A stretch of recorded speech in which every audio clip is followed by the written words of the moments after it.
I sent my serious poem for publication, barring metaphor and free association. It was sent back with a letter of rejection. The unrefined judges had a bad reaction to uninvolved analogies and its abstraction, and its morose, confessional introspection. My friend had a poem which they preferred to publish. His lines I considered dim, simplistic rubbish. Then he instructed of his poetic gimmick. He talked of conventional lines and its allure, then how stanzas and rhymes should appear immature, and about a style he has learned to mimic. He explained the majority cannot be wrong, and even if they are, one should follow along, for one does not get published claiming he is right.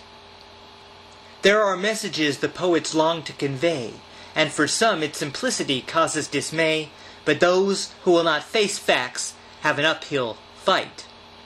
He explained there are restraints on poets today, and the sold-out judges demand clear lines that way, commanding easy artlessness when sipping tea. Perplexing brainy verses have no part to play, for they have been forgotten, then driven away. Judges know nothing of cerebral poverty. He conversed on keeping the lines conventional, then eliminating multidimensional to reach the lowest common denominator. The callow verses will feel like prisoners of war, and its formulation its author will abhor. Still judges disapprove of abstract and bizarre. My friend wrote lines clear as popsicles and piled, repulsively sugary and mainstream styled, clichés like sacrifice to love and fragmented hearts. He beat his poem into conventional verse form until his words were passable and did conform, forgetting structures taught to him by liberal arts. He told how mainstream poems create a blooming smear on moneyed abundance made for the profiteer, found through simple poems everybody understands. Never write of politics and death in Iran, or the inner cavity searching of a man.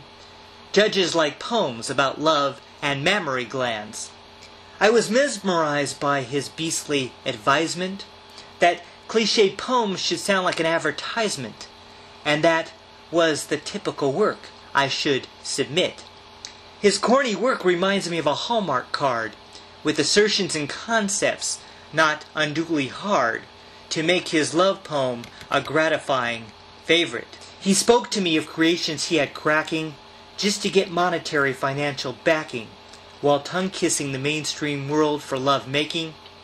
I know the mystical feelings he must oppress, to avoid existing by the vanity press, when his will to do something clever is aching. He acknowledged mainstream does not understand plight of homeless children who dissolve into the night. Instead, poetry should read like a serenade. One must suppress their brainy, high-browed knowledge base, forgetting impaired people in the human race, and develop lines simple enough for first grade. Witty language mixes poetic genre types, but publishers send rejection letters with gripes, mocking my work, lacking an inverted comma. The judges crave work which is more rudimentary, not verses like a social documentary, or its lines that feel like tragic melodrama. Judges want words to flow like slapstick or romance, cliched inside a sentimental song and dance, with its actions like a musical sugary. Its jargon should be in familiar sequences, not mocking social political weaknesses, leaving its poets with artistic butchery. My friend claims a poem should be lifeless and lightweight. Forget lyrics the poet would like to create, and his verses should not be socially conscious. The poet should not divulge difficult times, and his verse must include uncomplicated rhymes, but never reek in the realms of the subconscious. My friend asserts that poems should be inspiring, and while it is ambitious to be aspiring, a mainstream poet should never be scholarly. He swears poets should not have impulsive nature.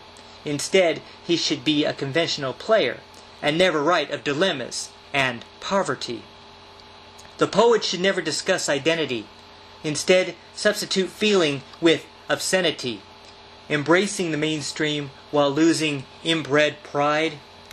The poet thinks another poem to quest after, realizing the uplifting power of laughter, while the simple mainstream kills the poet inside.